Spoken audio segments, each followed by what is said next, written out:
Salam hormatly vatandaşlar, здравствуйте, дорогие turkmenistanцы.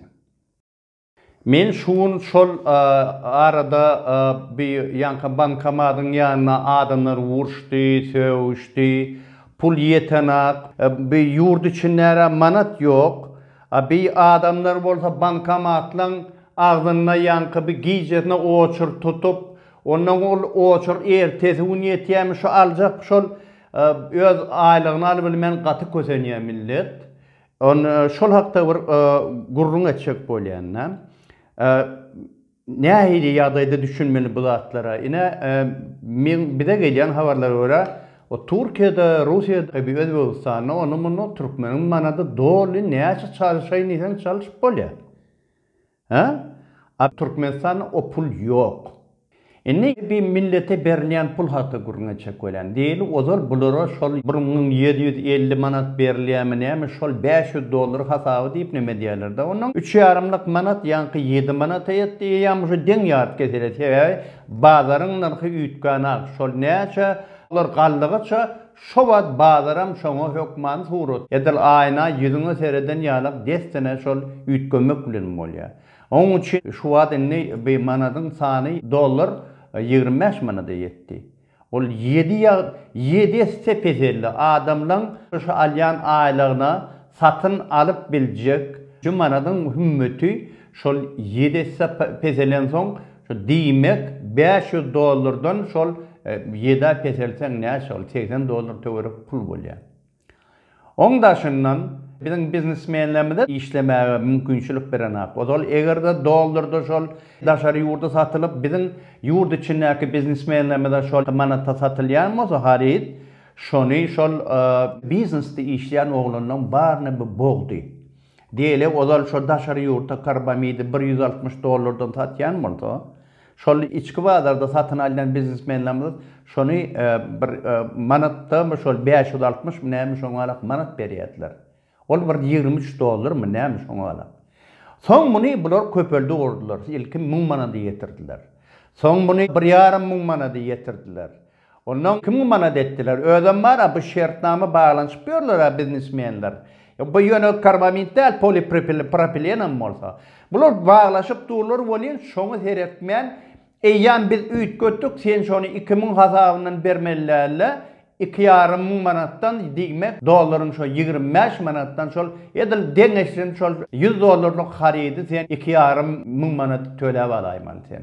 Ine şoňalak inni daşky bazary bilen içki bazara deňletdi. Onu bizim ýurt içinde işläp beren bir telekeçileriň näme bir behwidi bar. Ol ilki min kime baranna ýanky 10 dolar şoňa şol bir tonnasyny almak üçin bir tölýär. Dogry dämi? Onun bir 110'a vardı mı eyyam 100 dolarlığa şol bir tonna yüküne. Onun bariyada anırda yükleyen için ol inni 30 dolar, 140 dolar. Onun tamoşunu belki diye ol 150 dolara töwerek geliver ya 10 dolar için näme üçin işletin ol? Ol ondan bundan ýendem çykdyjy bolmagy ol it biçeniň fewdasy ol. Peýda ýok ondan. Onun için biznesmenler yuwaşyk bilen Türkmenistandan çykmak bilen boldular. Inni öz pulunu çykaryp bilenaklar. Aňyrda bankamadan bulan öz pulunu berenak. Bular yuwaşyk bilen onu satyn aldy medialarda öz pulunu çykaryp inni öz öýüne saklaýarlar. Diýmek Türkmenistanyň bir döwletiň bir simwoli hökmüne duran manat ýa manadyň hiç hümmeti ýok, güýji ýok. Millet onu anamedenak. Nähilem bolsa şol biznesmenler gerekde. Olar şol nalog töläp milletin büdjeti şol döwletiň büdjetine pul getirýän şolor. Ine näme üçin bu ýerde men siziň ünsüňizi bir mesele nemetjek bolýan, çekjek bolýan.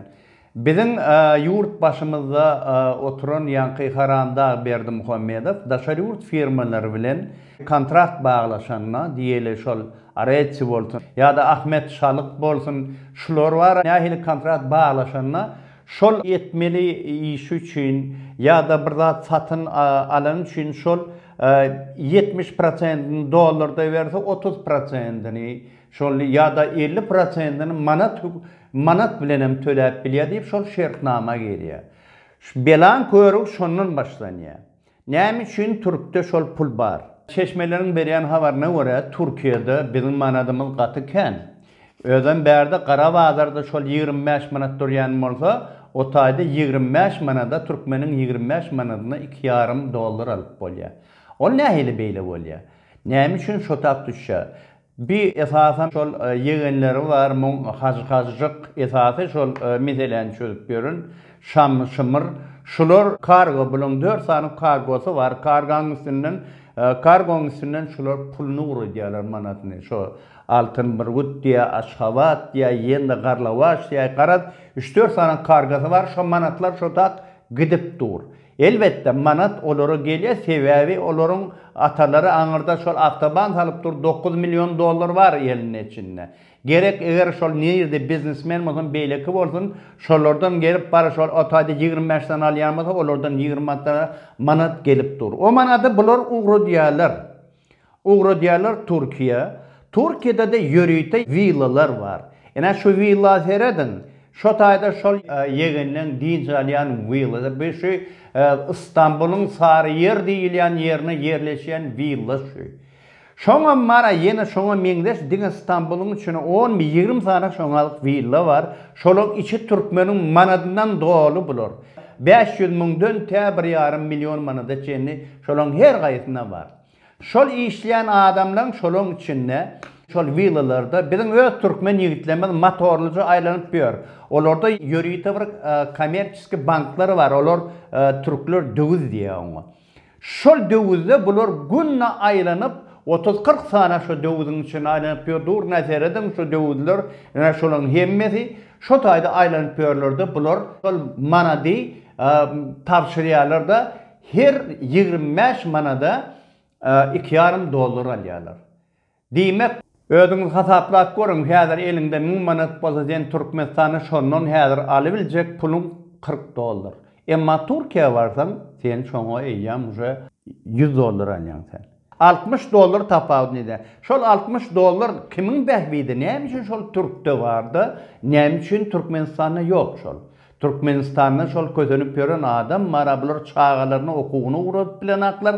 Emma Türkiýede ne aç-açan satylyp dur, näçe gerek boldy? Ene şol döwüzler satylyp dur şony. Ene şol ýanky şo taýda villada işleýänler diýeli şol $100 gazanypdyr 1000 manatdan.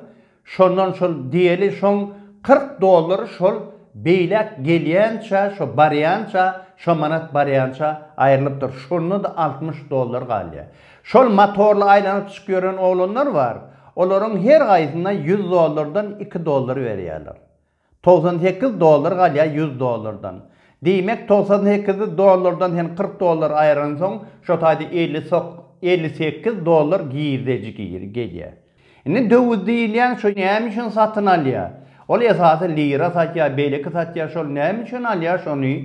O manatlar kime gerek? O manatlar şo diýilýän firmalara gerek.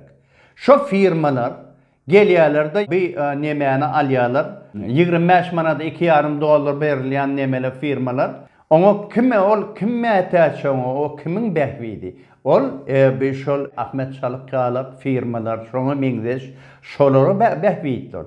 Sebäbi pikir edin. Ol häzir diýeli şol 1000 manat şu 1000 manatlyk bergisini şol diýeli şol dollar hökmüne näçeden ol eýýam Türkmenistana tapşyrana 3,5 manatdan tapşyrýar.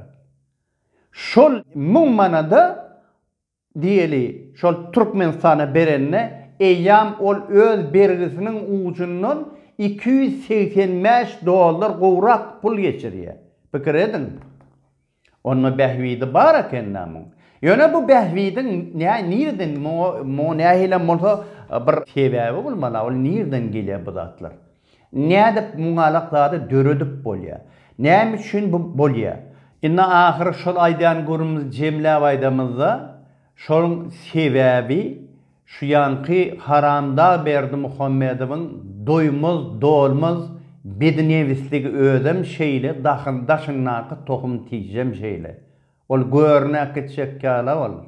Haramda sen düşünäňäkmi, sen 1000 ýyldap ýaşamarsyň. Senem şu ýylýalaksyň, nire galyp çek bolýarmy? Halkyň buguna salyp sen näme niýetiň bar bular? Ha? Bu aňyrdan bir sen bilen bir şertnama gol çekşenler 3 esse peýda görýär. Manatdan. Ha? $100'dan şol ýanky 3 esse peýda edilýär. Ol şu wagt diýelik $300 tölemeli bolsa $100 töläp ýeňlen hasa ýurt bilen hasaplaşyp ýörol. A öz halkyny sen 7 esse gaýtam şonu bogup şoň pulnyň hümmetini azaltdyň. O adamlara işlemege yol bererek millet yurdundan kaçıp dur. Ene sen eden işin, ene sen işleşin, ene sen bu halka bolan arkadalın, sen hakiki harama. Şoň üçin sen haramdadan sen gatym manafi adam. Ýöne päliň başyna yeter ahmal bolmagyn.